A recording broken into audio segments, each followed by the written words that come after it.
आज हम संख्या के पिरामिड के बारे में पढ़ेंगे कि संख्या का पिरामिड क्या होता है। संख्या का पिरामिड जो होता है वो क्या है, उत्पाद है प्रथम द्वितीयक तृतीयक श्रेणी के जो उपभोक्ताओं के बीच के जो संबंध होते हैं उसको किसके आधार पर रखा है, संख्या के आधार पर प्रस्तुत किया गया है, इसलिए इसको संख्या का पिरामिड कहते हैं। संख्या के आधार पर इस पिरामिड को बांटा गया है।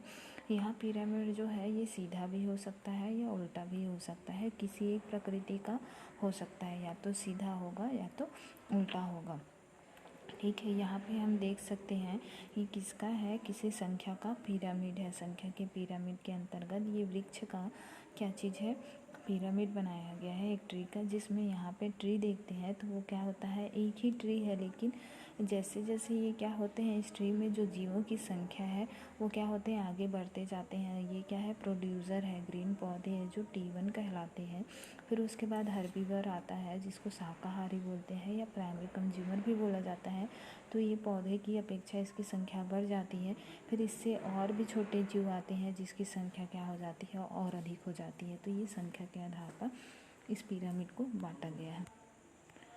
ठीक है, सबसे अधिक किसका होता है, उत्पाद सर्वाधिक होता है, फिर प्राथमिक उपभोक्ता, फिर जंतुओं की संख्या उससे कम द्वितीयक उपभोक्ता की संख्या उससे कम तृतीयक उपभोक्ता की संख्या होती है।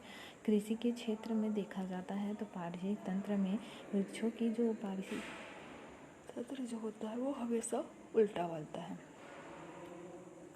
आगे हम देखते हैं घास का पारिस्थितिक तंत्र देख लेते हैं कैसा बनता है। तो घास की संख्या सबसे ज़्यादा होती है तो वो क्या होते हैं, आधार में होता है। उससे कम किसकी संख्या होती है, हर्बीवर मतलब किसकी संख्या बोल सकते हैं, शाकाहारी की संख्या। उसके बाद मांसाहारी की संख्या, सबसे कम किसकी संख्या होती है, सर्वाहारी की संख्या होती है। नेक्स्ट में हम देखते हैं कि इसमें देखा जाता है कि ये बहुत सारे जैव भार का पिरामिड भी होते हैं जिसको हम आगे पढ़ेंगे।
इसके अंतर्गत हम जैव भार का पिरामिड के बारे में पढ़ते हैं। जैव भार का पिरामिड क्या होता है, तो सबसे पहले देखते हैं कि इसके भार के अनुसार से क्या होता है, पिरामिड पाया जाता है। भार के अनुसार से अगर संख्या के आधार पर देखते हैं तो वृक्ष का पिरामिड उल्टा बनता है, लेकिन भार के आधार पर देखते हैं तो वृक्ष का पिरामिड जो है वो सीधा बनता है।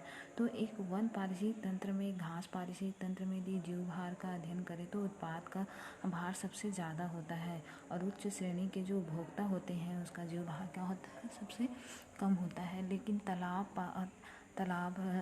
का पारिस्थितिक तंत्र में, झील पारिस्थितिक तंत्र आदि में उत्पाद और पादप, प्लैंकटन, शैवाल तथा अन्य जलीय पौधे का जैवभार कम होता है, परंतु मछली है अंतिम श्रेणी के जो उपभोक्ता है वो सबका जैवभार बहुत अधिक होता है।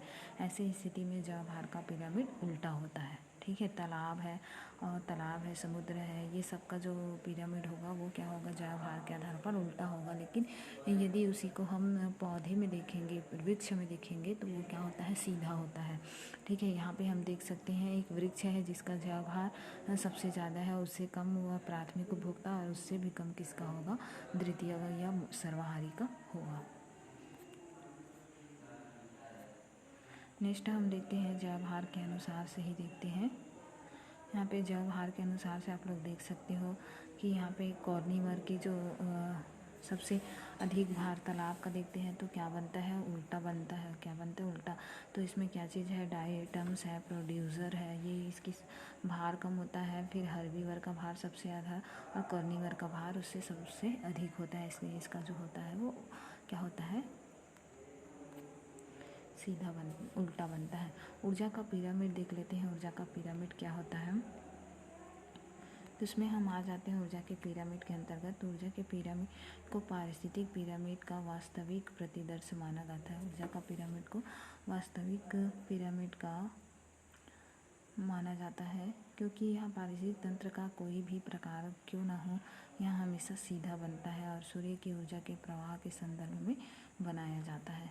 ठीक है, और देखते हैं इसी के अंतर्गत कि किसी भी पारिस्थितिक तंत्र में निश्चित समय एवं निश्चित इकाई क्षेत्र में पोषक स्तरों पर उपस्थित जीवों द्वारा प्रयुक्त की गई ऊर्जा की कुल ऊर्जा को प्रदर्शित करता है। जितने भी जीवों द्वारा क्या होता है, ऊर्जा का स्थानांतरण होता है, उसके द्वारा ही उसी को प्रदर्शित करता है, ऊर्जा की कुल मात्रा को प्रदर्शित करता है पिरामिड। उस परिस्थिति तंत्र की ऊर्जा को पिरामिड कहा जाता है। इस प्रकार से पिरामिड में सर्वाधिक ऊर्जा उत्पादकों के पास और सबसे कम ऊर्जा जो होता है वो सर्वोच्च पोषक स्तर के पास होता है।